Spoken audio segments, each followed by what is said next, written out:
Aleluia. Muito obrigado, pastor Júlio. Paz, queridos, bom dia. Amém.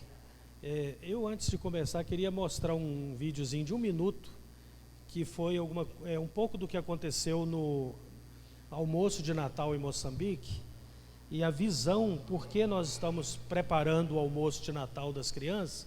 Então eu vou pedir para colocar ali rapidamente, porque muitas pessoas aqui participaram, ofertaram e oraram para esse momento. Inclusive o almoço não aconteceu especificamente no dia do Natal.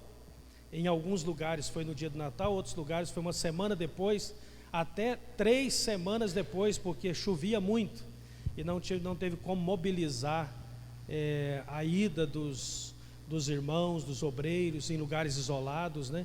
Em um dos lugares a gente estava com muita expectativa até de receber os videozinhos mostrando as crianças, que é Getsemane, e lá quase não chove, choveu exatamente no almoço.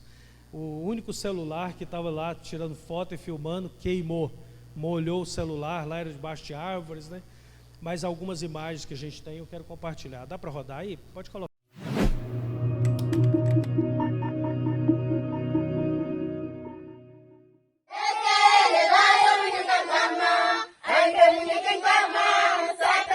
Servimos a um Deus que é geracional.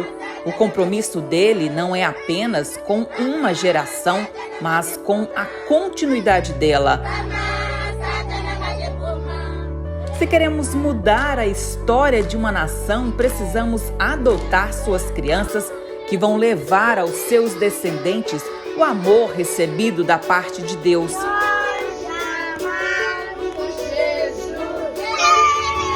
Por isso, a missão Conectar Povos Não Alcançados está empenhada em anunciar Jesus Cristo às nossas crianças moçambicanas, indianas e indígenas.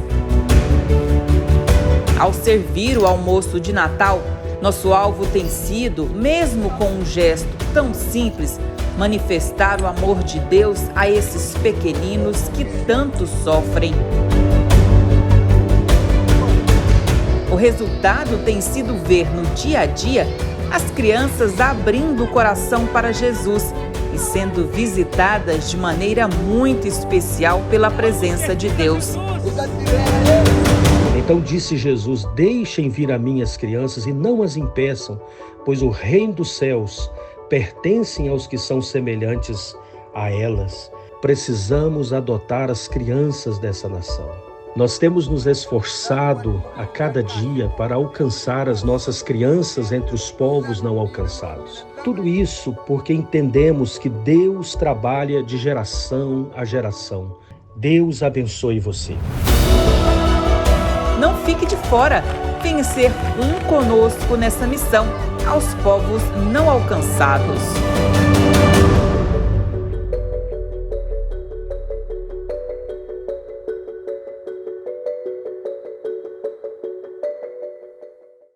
Amém. Glória a Deus. De fato, né, essa é uma grande obra. E não é uma grande obra no sentido de grandeza, mas no sentido de dimensão, de amplitude, de alcance, de doação, de entrega e também de propósito, né, e de conexões divinas, porque Deus está conectando todas essas coisas para que isso seja possível. Tudo isso é fruto de milagres. A gente tem visto mesmo verdadeiros milagres, né? E Deus conectando pessoas. A voz que você ouviu, a voz que você ouviu é da Enaura, né? Que tem feito uma diferença aí nessa missão, nos ajudando. Deus nos conectou com pessoas que têm sido uma grande bênção. Essa igreja tem somado, tem sido uma grande bênção. Nós estamos levando amanhã roupas, né? Daqui da igreja, calçados, coisas para distribuição nas aldeias, como outros irmãos de Pouso Alegre, por exemplo, estão vindo com a equipe para as aldeias, vão viajar 1.600, 1.700 quilômetros de carro, a partir de amanhã, vão sair hoje meia-noite para chegar à tarde em Campo Grande, para nos ajudar lá, levando doações. Um casal que está vindo do Rio Grande do Sul, a Késia mais o Sol, que também está na nossa equipe de comunicação, que a Enaura faz parte, né? E deixaram a empresa para lá, o trabalho, e estão vindo para nos apoiar lá nas aldeias, né? Com 2 crianças, vamos dormir em barracas, né? Montar nossas barracas lá. Mas de fato é uma entrega, graças a Deus por isso, né? Por pessoas que têm se dedicado, têm se entregado, né? Na obra do Senhor Jesus. Isso aqui é um Novo Testamento, inclusive na língua terena, né? Um casal americano doou a vida deles nessas aldeias para escrever o Novo Testamento e Salmos, me parece. Está aqui depois, se alguém quiser conhecer, na língua terena, né? E esse casal, segundo os próprios indígenas, falavam melhor o terena do que os próprios terenas, escrevia melhor do que todo mundo, ensinava eles a escrever terena. E foram eles os primeiros missionários a trabalhar com os terenas. Coisa interessante, na época em que ninguém lá falava ou entendia português. Ainda hoje muitos não entendem, mas o português já é entendido por muitos, né? E há 40 anos atrás houve um grande mover de Deus, a gente pode até dizer que um avivamento mesmo nas aldeias indígenas lá.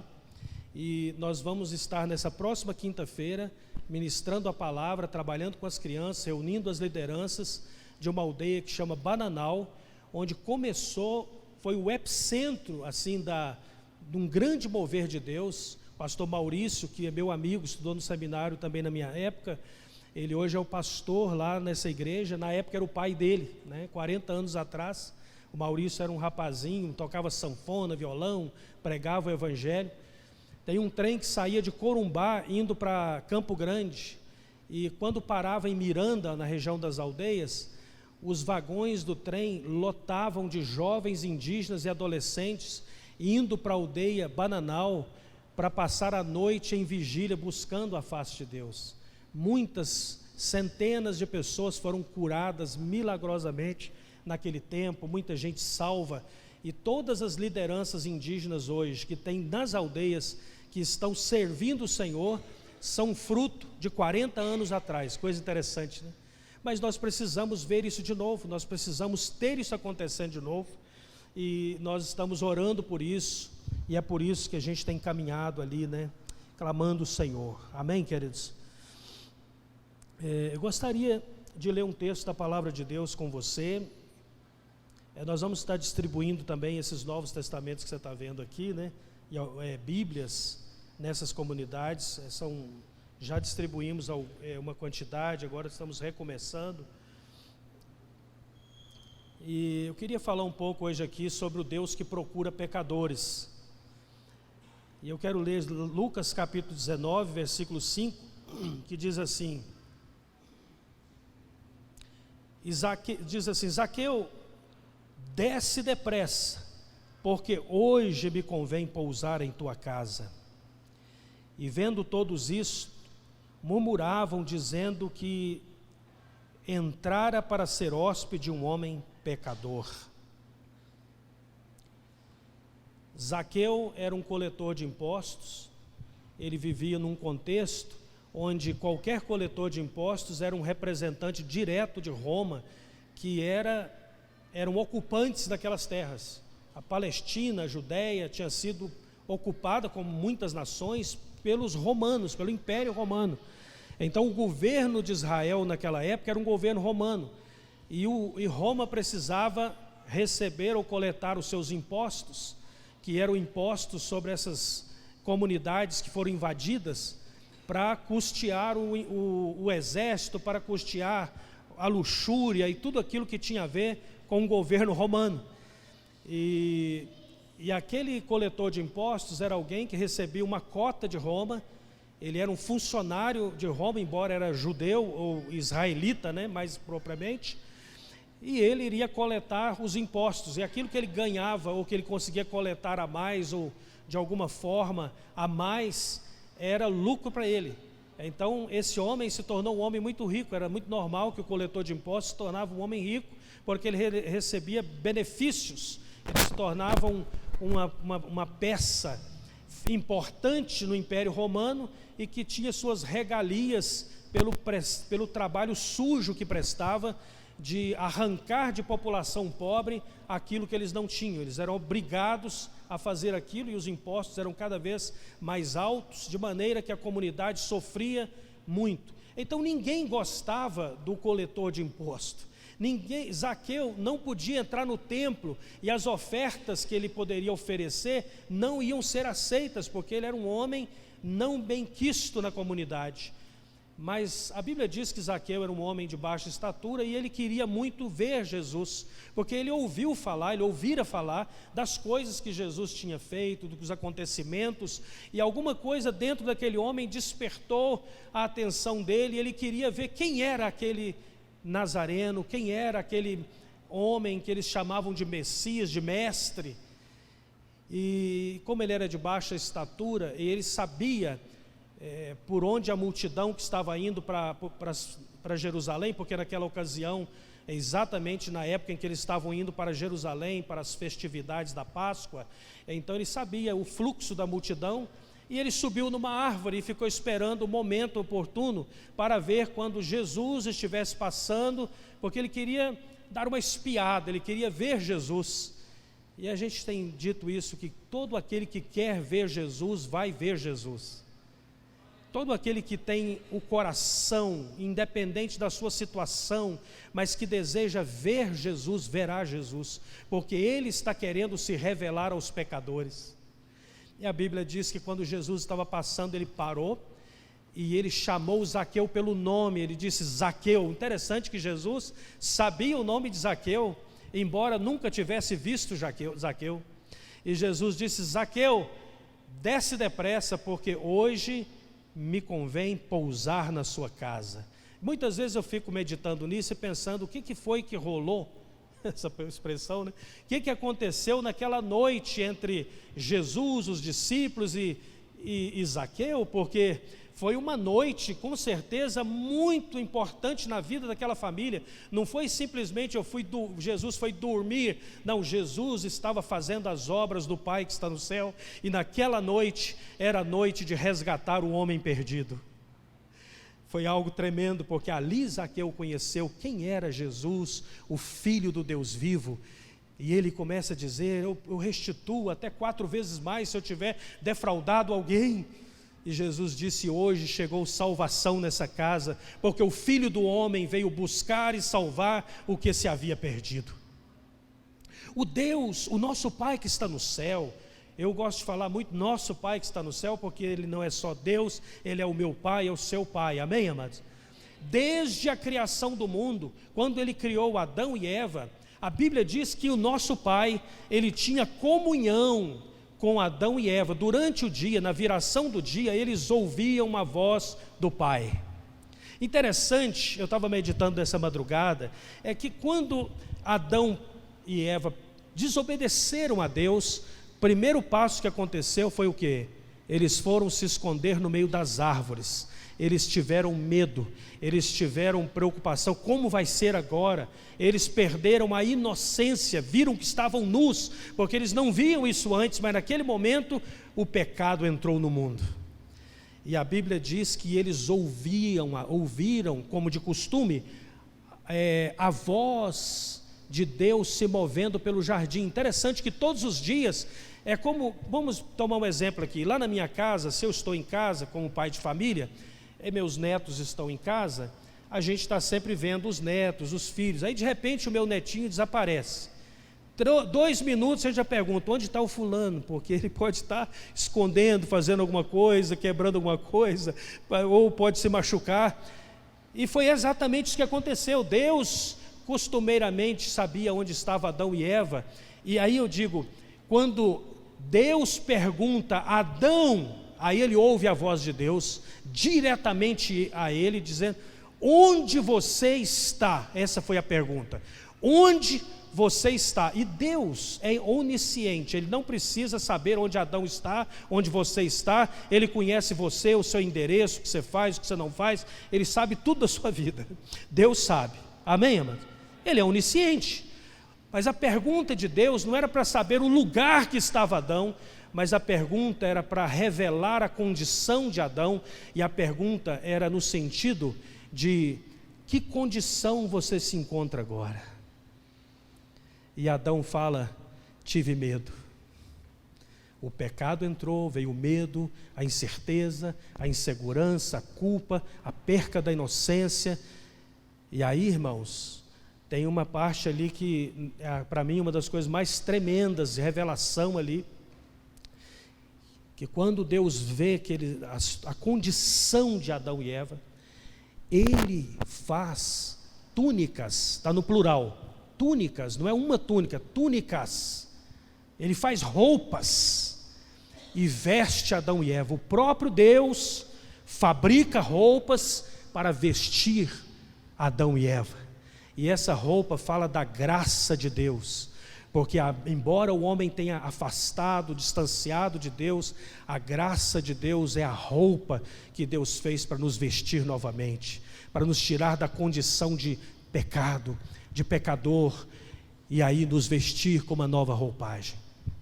Mas durante a Bíblia você vai ver que Deus está sempre à procura das suas ovelhas. Inclusive, se você voltar um pouco, né, toda a narrativa de Lucas, né, você vai ver que Lucas está sempre narrando a obra de Deus, do reino de Deus, na perspectiva do pai que está à procura do filho. Na Bíblia, essa é uma imagem muito importante. Deus está à procura dos pecadores, Ele está à procura, Ele está indo à procura. Então, no texto que nós lemos, nos capítulos anteriores, você vai encontrar, por exemplo, Lucas narra a história dizendo sobre a mulher que perdeu uma dracma, né, uma joia. E aí ela tinha 10, ela perdeu uma, e ela sai varrendo toda a casa à procura, até que consegue encontrar, chama as amigas e festeja, porque ela diz: eu perdi essa dracma e reencontrei ela. E aí Lucas narra também a parábola que Jesus contou, falando do homem que tinha 99, como nós cantamos aqui hoje, 99 ovelhas, na verdade ele tinha 100 ovelhas, e uma se desgarrou, e ele deixou as 99 no aprisco, e foi à procura daquela ovelha que tinha se desgarrado. E ele a procurou. A palavra aqui pode ser usada também para perseguir, porque a ovelha não estava procurando o pastor. Nós não procuramos por Deus, é Deus que vai ao nosso encontro. É Ele que nos persegue num sentido mais amplo. Ele vai perseguir o pecador, Ele vai atrás dele, Ele vai procurar, Ele vai gerar fome e sede, o querer, porque Ele realiza o querer e o realizar, e Ele vai pegar aquela ovelha, colocar nos seus ombros e trazer aquela ovelha de volta. Então essa é a parábola, né? E a Bíblia diz, Jesus fala que houve festa por causa daquela ovelha, chamou os amigos para festejar. Há mais festa no céu por um pecador que se arrepende, diz a palavra, Jesus fala, do que pelas outras que estavam já no aprisco. Porque uma é importante para Deus, uma pessoa, apenas uma, é muito importante para o nosso Pai que está no céu. Ele não abre mão de um único filho. Amém, amados? Você já viu um pai que abre mão de um filho? Ah, não, vou abrir mão desse. Não, Deus não abre mão, ninguém abre mão de um único filho. O seu filho é importante para você. Aleluia. E aí Lucas narra também a parábola que Jesus contou do filho pródigo, porque o filho pediu a parte da herança e foi embora e gastou todo o dinheiro com as meretrizes, no pecado.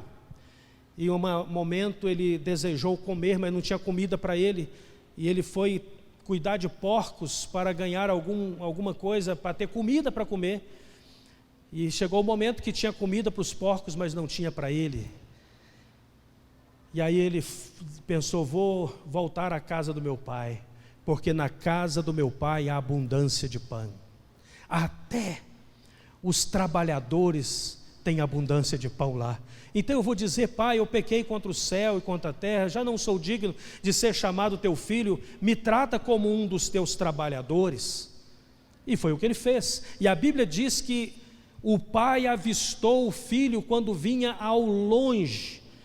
Ele estava ansiosamente esperando pelo filho, e quando ele vê o filho à distância, é o único lugar que diz que Deus correu, porque Deus corre para buscar os seus filhos de volta para casa. Amém, queridos? Ele corre, Deus correu, e ele agarrou o filho, abraçou o filho, e o filho disse: pai, já não sou digno de ser chamado seu filho. Eu pequei contra o céu, contra a terra, eu pequei contra ti. E o pai diz: depressa, traz a roupa que eu preparei e veste o meu filho. Coloca um anel que fala de autoridade no seu dedo e o calçado novo que eu preparei para ele. E mata um novilho cevado, prepara uma festa, porque esse meu filho estava morto e veio de volta à vida. Ele estava perdido, mas foi achado. Tudo a ver com o nosso Pai que está no céu, que está à procura da sua ovelha perdida. E em Ezequiel 34, 11 e 16, o Senhor diz assim: assim diz o Senhor Deus, eis que eu mesmo, procurarei pelas minhas ovelhas e as buscarei. A perdida buscarei, a desgarrada tornarei a trazer, a quebrada ligarei e a enferma fortalecerei. Aleluia, aleluia. Que versículo tremendo, né? Isso aqui é o coração do nosso Pai. Ele está dizendo: eu mesmo vou atrás das minhas ovelhas. Os irmãos se lembram, Pedro, por exemplo, quando reconhece Jesus depois da ressurreição ali, no momento em que tem as brasas, o peixe, e Jesus pergunta para Pedro: Pedro, tu me amas? E ele 3 vezes pergunta a mesma coisa, e no final a palavra que Jesus disse para Pedro foi essa: apacenta as minhas ovelhas. Aquilo ali é a palavra vinda do coração do Pai, dizendo para nós: cuida das minhas ovelhas. Porque assim como eu fui resgatado, assim como o Pai me resgatou, Ele nos enviou ao mundo, Ele nos enviou às pessoas para resgatar o perdido. Amém, irmão? Jesus foi criticado pelas pessoas como amigo de pecadores. Ele comia e bebia com os pecadores. Eles disseram, foi isso que disseram aqui quando ele foi à casa de Zaqueu, disseram: este Jesus, ele é amigo de publicanos e pecadores, ele está na casa de um pecador. Os religiosos daquela época reprovavam Jesus, eles achavam que Jesus foi um escândalo para aqueles religiosos, porque para eles, só o fato do homem ser pecador, Jesus tinha que passar de largo, nem chegar perto daquele homem. Mas Jesus estava exatamente na casa dos pecadores, abraçando pecadores, tocando na lepra dos feridos, curando os enfermos. Esse é o coração do nosso Pai que está no céu. Nosso Pai, Ele não está, vamos dizer assim, se Jesus estivesse hoje aqui, provavelmente Ele não estaria nas nossas festas da igreja, talvez não estaria no almoço comunitário da igreja. Ele ia estar no almoço onde estava cheio de pecadores, gente bebendo, fumando, jogando, e Ele estaria lá para falar do coração do Pai que está no céu. Vocês estão entendendo? No contexto nosso hoje, é bem diferente, mas Jesus estaria lá. E é interessante como a luz brilha no meio das trevas. Por isso, quando Jesus falou: eu vos envio como ovelhas para o meio de lobos, Ele está dizendo: eu vou expor vocês, porque eu tenho um propósito, tenho uma missão para cumprir. A igreja está na terra para cumprir o propósito que está no coração do Pai, de trazer os filhos de volta para casa. Aleluia. E Ele vai nos expor mesmo, Ele vai nos levar lá mesmo. Muitas vezes não vai ser fácil. Eu me lembro uma vez que nós estávamos em seminário em Pindamonhangaba. Nós fizemos um evangelismo pela madrugada. Então a gente saía meia-noite, toda sexta-feira, e era o momento que a gente encontrava com gente indo assaltar, gente indo praticar crime. Quantas vezes, uma vez nós paramos uma gangue e fomos falar de Jesus para eles, e o rapaz estava armado, ele tinha uma faca, o outro tinha um revólver, e eles disseram: nós saímos hoje para matar, para fazer. Eles tinham um propósito aquela madrugada. Eu disse: esse propósito de vocês acaba hoje aqui, porque vocês estão encontrando aqui com Jesus. Jesus está aqui para tocar a sua vida. E nós começamos a orar por aquelas pessoas, e eles aceitaram Jesus e voltaram para casa. E aí, irmãos, eu me lembro que a gente entramos numa boate, era madrugada, a dança rolava, a sinuca, e aí eu entrei lá dentro com um grupo de irmãos e começamos a entregar uma porção da palavra de Deus na mão de cada pessoa. Aí saímos. Quando eu estava do lado de fora, uma pessoa saiu lá de dentro e disse para mim assim, foi Deus que mandou vocês aqui. Aí ele disse, eu sou desviado, eu servi a Deus 17 anos. E eu abandonei a Deus há tantos anos atrás. E eu estava pensando em me matar. E quando eu saí de casa hoje, eu falei, Deus, se porventura você ainda me ama, manda alguém me encontrar onde eu estiver hoje. E naquela madrugada, Deus nos mandou lá dentro da boate. Vocês estão entendendo por que Deus nos expõe? Porque o pecador, ele precisa ser resgatado, ele não vai atrás. Nós é que temos que arrancar o perdido das garras do inferno. É nós, somos nós. A gente estava numa madrugada daquela passando, e uma pessoa entrando com uma grade de bebida nas costas, na cabeça, aliás. E aí eu disse para ele assim, ele ia entrar na casa dele, eu disse, você gostaria de ser liberto disso? Ele falou, bem que gostaria. Eu falei, então vamos fazer um negócio aqui, vamos fazer uma coisa? Vamos jogar essa bebida fora? Aí ele disse, isso eu não vou fazer não, isso eu não faço não. E quando eu estava conversando com ele, alguém gritou lá de dentro da casa, disse assim, quem é que está aí? Aí ele falou assim, são os Bíblias. A gente nem estava com Bíblia, porque exatamente para as pessoas não se sentirem afrontadas, a gente não levava a Bíblia, era só evangelismo mesmo, mas eram os Bíblias. Aí aquele moço entrou com a caixa de bebida, e o que estava lá dentro, que era irmão dele, veio, sentou na calçada e me disse assim, você acredita que esse Jesus que vocês pregam pode resolver o problema de um homem como eu? Essa semana eu tentei suicídio 3 vezes. A minha mulher me abandonou, os filhos estão na casa dos familiares, e eu não sei, ele poderia fazer alguma coisa para uma pessoa como eu? Eu disse, meu amigo, Jesus, ele mesmo disse assim, aqueles que estão sãos não estão precisando de remédio, mas os doentes estão precisando de remédio. Eu vim para buscar a ovelha perdida da casa de Israel. E aí ele disse, então vamos entrar aqui. Aí nós entramos na casa e convidamos ele para aceitar Jesus. E aí os outros colegas chegaram e nós fizemos um círculo ali na sala, e ele se ajoelhou no meio e nós começamos a orar em voz alta. Alguns falando em língua, falando em voz alta. E aí no meio da oração ele falou, Jesus está aqui. Aí eu perguntei para ele por que ele falou, ele disse, o meu cachorro. Ele tinha um cachorro dentro de casa que se alguém levantasse a voz, o cachorro atacava, ele mordia mesmo. O cachorro deitou do lado dele, irmãos, a gente orando, ficou lá deitadinho, aceitou Jesus. Lá em Getsemane agora, o cachorro, a senhora chegou e disse assim, todo mundo aceitando Jesus, ela levou o cachorro e disse, o meu cachorro está também a aceitar Jesus, né? Então, tem um cachorro convertido em Getsemane, né? Mas o fato é que para ele aquilo ali foi um sinal, porque aquele cachorro teria avançado em nós. E irmãos, aquele homem, na semana seguinte eu passei perto da casa dele, eu vi as crianças no jardim, eu vi a senhora da cozinha, e no fim de semana seguinte, ele estava indo com a família para a igreja, toda a família. Porque Jesus entrou naquela casa de madrugada. Você já pensou se a gente não entra naquela casa, aquela madrugada? Já pensou se ninguém vai lá?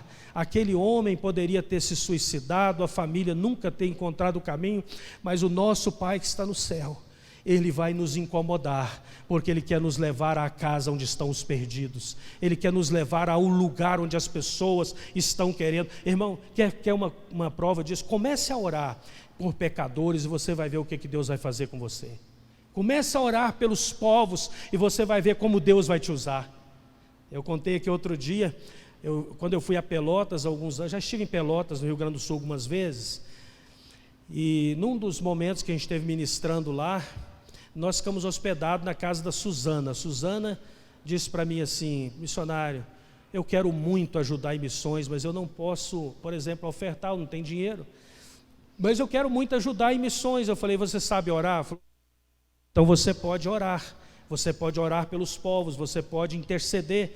E a Suzana se tornou uma intercessora pelos povos não alcançados. Toda semana ela me escreve dizendo, estou orando pelos povos, estou orando por vocês. E o ano passado, no mês de junho, A Natália, a filha dela, de 18 anos, abrindo a internet lá, encontrou uma notícia da Emirates Airlines, dizendo assim: estamos procurando comissária de bordo sem experiência nenhuma. E a Natália falou para a mãe dela: essa sou eu, não tenho experiência nenhuma, imagina. Aí a mãe falou assim: vai lá e se inscreve. E aí mandaram uma carta, um e-mail, aliás, para que ela fosse para São Paulo. E entre mais de 2.000 moças do Brasil todo que estavam lá sem experiência para triagem, para fazer as dinâmicas, a Natália foi escolhida entre as poucas que passaram na multidão. Isso foi no mês de junho. Aí então a companhia aérea convidou para ir para Dubai fazer um treinamento de 2 meses. Quando foi em agosto do ano passado, ela foi empossada como comissária de bordo da Emirates Airlines. E a mãe dela disse: minha filha, vamos continuar orando por missões. Nós vamos fazer o seguinte: cada país que você botar o pé, que você desembarcar, você vai declarar: Jesus é o Senhor dessa nação. E você vai procurar todas as informações sobre aquele país e vai me passar. E hoje a Suzana tem um mapa na casa dela, todo lugar que a filha está, ela está orando. Mais de 30 países por mês, países árabes, muçulmanos, do Oriente Médio, na Ásia. E outro dia a Natália, sempre ela escreve, ela me disse assim: pastor, eu estou na África do Sul hoje, aqui pertinho de Moçambique. É uma missionária que Deus levantou para orar pelas nações, e quem está pagando a conta é a Emirates Airlines. A Emirates. Deus está disposto a ir às últimas consequências para buscar o perdido. Hoje mesmo, de madrugada, eu estava orando pelo Bob. O Bob é conhecido de uma família amiga minha na América. Ele é da Jordânia, jordaniano. Ele está passando por um momento muito difícil, para saúde, problemas familiares. E eu tenho falado com o Bob, conversado, escrito, orado. E Deus está tocando o coração daquele jovem jordaniano. E ele agora está muito interessado em saber sobre a missão aos povos não alcançados. E ele nem ainda frequenta a igreja. O Bob, esses dias ele falou com a irmã que é muito amiga dele, mora na América. Disse para ela assim: olha, eu estou precisando muito de oração.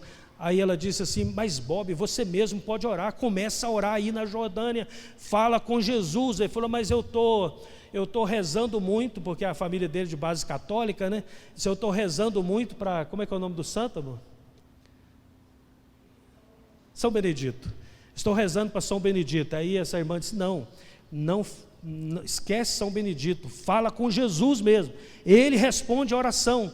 Ele fala: mas eu sempre rezei para São Benedito. Não, senhor, você precisa falar com Jesus. Aí ele retornou depois pedindo desculpa. Ele ligou para o padre que ele frequentava lá e disse: padre, tem um pessoal dizendo que eu não posso pedir para São Benedito, que eu tenho que falar só com Jesus. Aí o padre disse para ele: mas está certo, meu filho, você precisa falar só com Jesus, já está bom demais. Então ele está falando só com Jesus agora, Então, irmãos, Deus está buscando pecadores lá nos confins da terra. Às vezes Deus está conectando pessoas que eu nem sabia, nunca imaginava, mas de uma forma ou de outra, a mensagem do Evangelho vai chegar aos confins da terra. E sabe o que eu tenho orado? Eu falo: Senhor, aquele Bob vai se tornar um missionário na Jordânia, um homem que vai pregar a palavra de Deus. Ele fala árabe, ele fala inglês, ele sabe se comunicar, ele vai poder ser uma bênção, porque Deus salva pecadores. Irmãos, vou terminar dizendo isso aqui: uma única ovelha para Deus, uma alma vale mais que o mundo todo. Filipe estava lá em Samaria, no meio do maior avivamento. Era improvável que qualquer um ia sair de Samaria no mover de avivamento que estava em Samaria. Mover de Deus, gente trazendo livro, gente trazendo os objetos, almas sendo salvas, batizadas. E o Espírito Santo falou para Filipe o quê? Sai de Samaria e vai para a região deserta entre Jerusalém e Gaza, porque esse lugar está deserto. Deus pegou Filipe e mandou para o meio do deserto. Não é contraproducente? E lá no meio do deserto, ele encontrou-se com o eunuco da rainha de Candace, que estava voltando das festas de Jerusalém. Ele era um judeu convertido, e ele estava lendo no livro do profeta Isaías, exatamente no lugar onde diz: ele foi ferido pelas nossas transgressões, moído pelas nossas iniquidades, e para ele não se achou, não se encontrou geração, ele não pôde gerar, ou seja, ele foi eliminado dos viventes. E do que estava falando? Ele não entendia. E Jesus, e o nosso Pai que está no céu, precisava de Filipe para explicar para o eunuco do que o texto estava falando. Isso é coisa tremenda. Como que Deus foi tão preciso numa ação para resgatar alguém, irmãos? E Filipe chega e pergunta: você entende o que está lendo? Não, como que eu vou entender isso aqui se não há quem ensine? Aí Filipe subiu na carruagem do eunuco e ele pergunta: isso aqui quer dizer, esse texto está falando, o profeta aqui está falando dele mesmo ou de alguma outra pessoa? Sabe por quê? Um eunuco não tem geração, ele foi castrado para servir a rainha, ele não podia ter filhos. E aqui no texto estava dizendo o quê? Não foi achado geração para ele. De quem que o profeta? Esse profeta era eunuco também? Era essa a pergunta, irmãos. E aí Filipe começou a narrar tudo o que tinha acontecido, para dizer que ele foi cortado dos viventes porque ele morreu na cruz, mas ao terceiro dia ele ressuscitou. Ao terceiro dia ele ressuscitou, e aí ele pôde ter filhos para Deus, muitos filhos. Eu estive na Etiópia. A Etiópia é o único país da África que não foi colonizado por nação nenhuma, sabia disso? A igreja da Etiópia é uma igreja vibrante. Se você for no interior da Etiópia, não pense em pregar menos de 6 horas, porque eles vão brigar com você. Você tem que falar 6 horas a palavra de Deus. Eles dançam de uma maneira que eu nunca vi em lugar nenhum. Quando os países da África estão com algum problema, onde que eles vão procurar tratar de paz? Em Addis Ababa, capital da Etiópia. A sede da União Africana está em Addis Ababa. A melhor companhia aérea do mundo, hoje foi considerada uma das melhores, né? A Ethiopian Airlines. O único país da África que tem voo direto para Washington. Etiópia. O único país da África que só fala a sua própria língua. Tudo isso começou com um único homem. Deus só precisa de um discípulo. O eunuco da rainha de Candace. E ele pode incendiar o mundo todo. É isso que eu queria que você entendesse. O Evangelho de Jesus não depende de força humana, de ação humana, do suor humano. Nós estamos numa obra muito grande que quem provoca a ação e a reação é o próprio Espírito de Deus. Deus está nesse negócio de fazer almas ser salvas, de trazer os pecadores. Isso depende de decisão nossa, de nos dispormos a sermos canais de Deus, porque Jesus falou assim: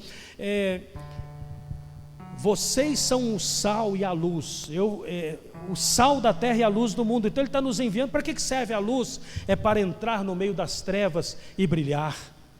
É para entrar no meio das trevas e trazer luz. Na primeira vez que nós entramos, hoje eu estava comentando isso, primeira vez que eu cheguei em Varanasi, aliás, desculpa, a primeira vez que eu cheguei em Vrindavan, que é a cidade das viúvas na Índia, primeira vez também na Índia, né? Uma cidade comprometida com o pecado, não tinha um cristão, um histórico de um cristão ali. Nós entramos num corredor escuro, eu já contei isso aqui, guiados por um indiano, porque nós queríamos orar pelas viúvas da Índia. E quando nós chegamos naquele lugar, era um terreiro. Irmãos, eu nunca vou esquecer daquele momento, marcou a nossa vida. O cara que era o guia daquele terreiro, tudo que nós falávamos, ele ficou anestesiado. Era como se de repente uma luz bem forte bateu no terreiro dele. Tinha mulheres em transe, e nós dissemos: nós viemos aqui, queremos abençoar as viúvas. E ele deixou. A Neusilene, minha esposa, com algumas outras irmãs, começaram a abraçar aquelas mulheres viúvas.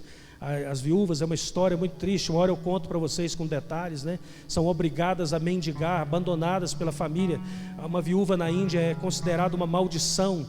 A última coisa que alguém quer na vida é cruzar o caminho de uma viúva de manhã indo para o trabalho. É como ser amaldiçoado.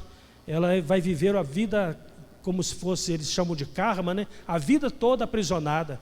E nós estávamos ali diante dessas mulheres que nunca foram abraçadas, nunca foram beijadas, que perderam os filhos, perderam tudo. E essas irmãs que estavam conosco começaram a abraçar e beijar aquelas mulheres. Irmãos, a presença de Deus veio naquele lugar. Presença de Deus. E isso é o que Deus quer fazer. Ele quer pegar a igreja e levar para o meio das trevas, para que nós possamos brilhar. Curva a sua cabeça, Pai. Nesta manhã, meu Deus, nós nos submetemos à Tua palavra e declaramos, Senhor, que com certeza o Senhor está ainda hoje buscando pecadores, à procura de homens e mulheres, daqueles que o seu coração está clamando por socorro, desesperados, perdidos e aflitos, sem ter quem resgate. O Senhor é o resgatador. O Senhor é aquele que busca o perdido. O Senhor é aquele que vai nos lugares mais distantes, nos escombros da vida, para trazer de volta à luz aqueles que foram enterrados vivos pelo pecado, aqueles que estão agonizando até a morte, porque não há quem os tire, mas a mão do Senhor é poderosa para livrar. Nós oramos nesta manhã, Senhor, em nome de Jesus. Amém.